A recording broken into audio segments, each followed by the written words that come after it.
जय माता दी दोस्तों, कैसे हैं आप सब? आशा करती हूँ आप सभी अच्छे होंगे। हिंदू धर्म में नवरात्रि बेहद शुभ माने जाते हैं। ऐसे में इनकी शुरुआत हो चुकी है और दूसरा दिन माता ब्रह्मचारिणी को समर्पित है।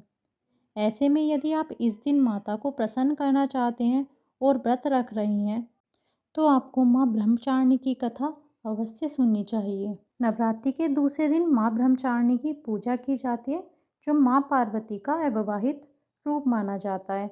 माँ का यह स्वरूप तप से जुड़ा हुआ है और उनके स्वरूप की पूजा करने वाले में तपस्वी जैसे गुण की वृद्धि होती है। आइए जानते हैं माँ ब्रह्मचारिणी की व्रत कथा। कथा के अनुसार माता ब्रह्मचारिणी का जन्म पर्वतराज हिमालय के यहाँ हुआ था।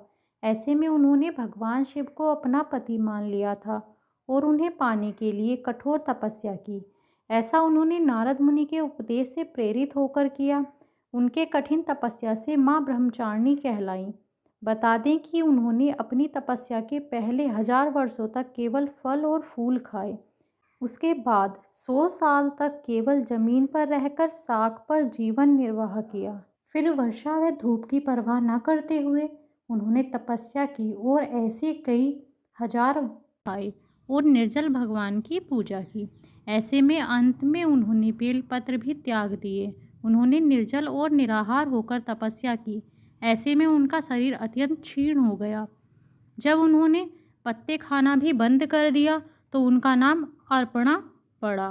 बता दें कि देवी की कठोर तपस्या से प्रसन्न होकर ऋषि मुनि और सिद्धों ने न केवल उन्हें प्रणाम किया, बल्कि कहा कि हे देवी, आप इतना कठोर परिश्रम कर रही हो तो उसका आपको फल जरूर मिलेगा और भोलेनाथ आपको पति के रूप में जरूर मिलेंगे। कहते हैं कि माँ ब्रह्मचारिणी की यह कथा न केवल उनके तप को दर्शाती है, बल्कि सात्विक और आत्मविश्वास भी बढ़ाती है।